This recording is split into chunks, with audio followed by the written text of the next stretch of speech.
드디어 2025년 그 어느 영화보다도 많은 관심을 받은, 하지만 절대로 좋은 관심은 아닌 화제작 디즈니의 백설공주 실사 영화를 봤습니다. 와우, 디즈니 고생했습니다. 잘못하면 회사에 천문학적 손해를 끼칠 수 있는 무리한 결정을 하느라 정말 수고 많으셨습니다. 인어공주 실사 영화가 약 2천억 원 손해였다는데 이번 백설공주는 어떠할지 기대되네요. 아무튼 영화를 보고 극장을 나오면서 저는 나쁜 기분보다는 홀가분함을 느꼈습니다.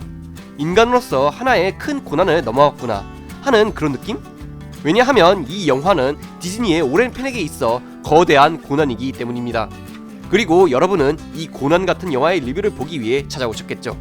그렇다면 바로 시작하겠습니다. 당연히 이번에 개봉한 백설공주의 스포일러에 주의하시고요. 영상 시작합니다.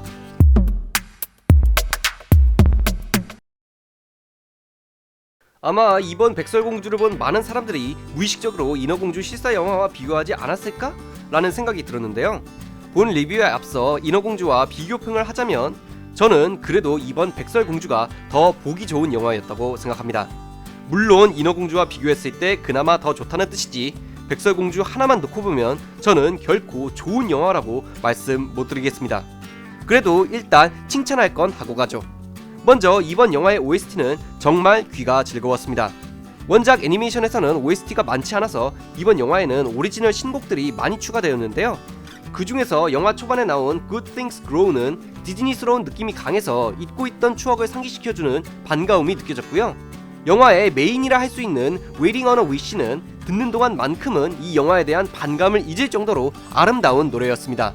난쟁이들의 노래인 하이호도 현대에 맞춰 리마스터되어 추억을 되살려준 고마운 노래였고요. 하지만 노래가 다 좋았냐 하면 그건 또 아니었습니다.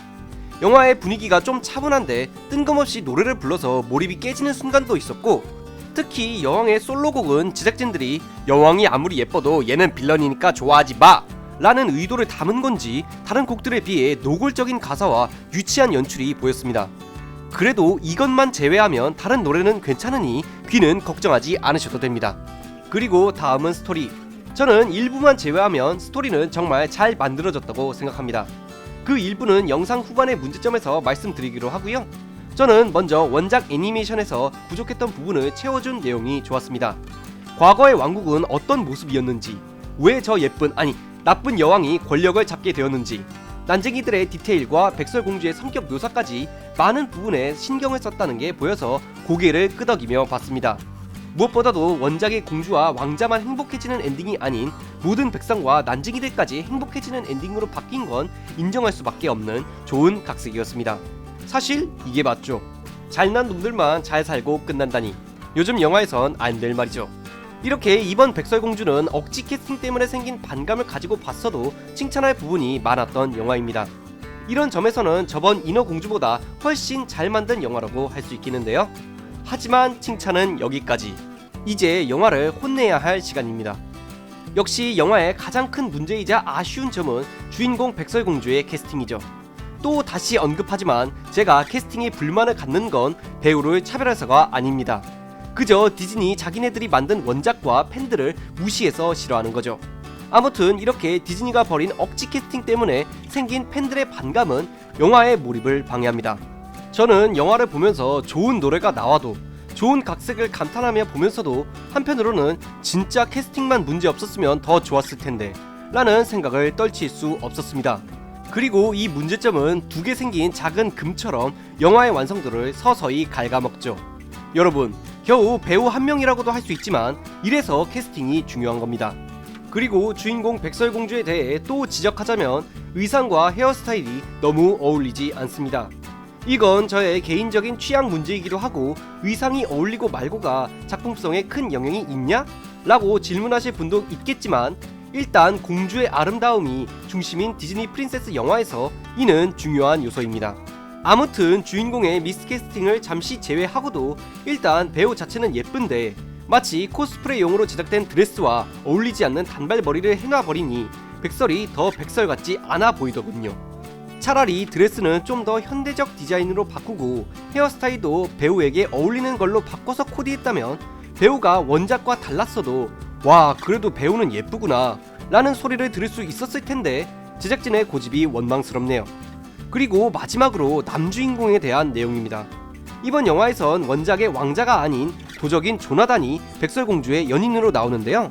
사실 이번 영화에서 왕자가 삭제되었다는 소식은 몇 년 전에 기사를 접해서 딱히 놀라지 않았고 불만도 없었습니다. 이제는 뭐 그러려니 했고요.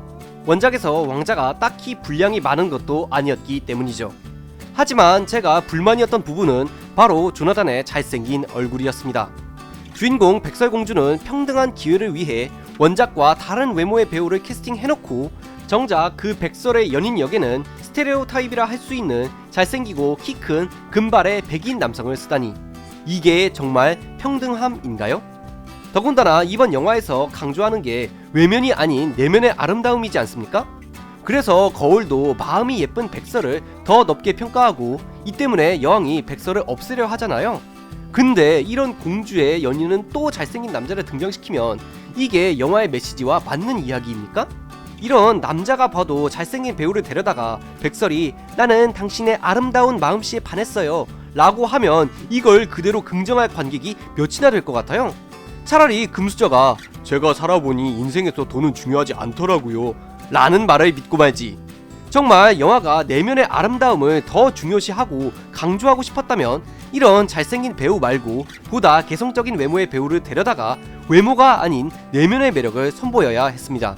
캐릭터의 외모가 아닌 유쾌함과 재미로 관객의 마음을 얻었던 드림웍스의 슈렉처럼 말이죠. 저번 영상에서도 그랬지만 도대체 드림웍스는 몇 수 앞을 내다본 걸까요? 종합적으로 이번 백설공주 실사 영화는 확실히 저번 문제작이었던 인어공주보다 OST, 각색 부분에서 더 잘 만들어졌습니다. 하지만 미스캐스팅으로부터 빚어진 팬들의 반감은 영화의 완성도를 깎아먹고 정작 남주인공은 다른 의미로 미스캐스팅 해버리는 바람에 영화의 주제인 내면의 아름다움도 제대로 전달하지 못한 또 다른 문제작이 되어버리고 말았습니다.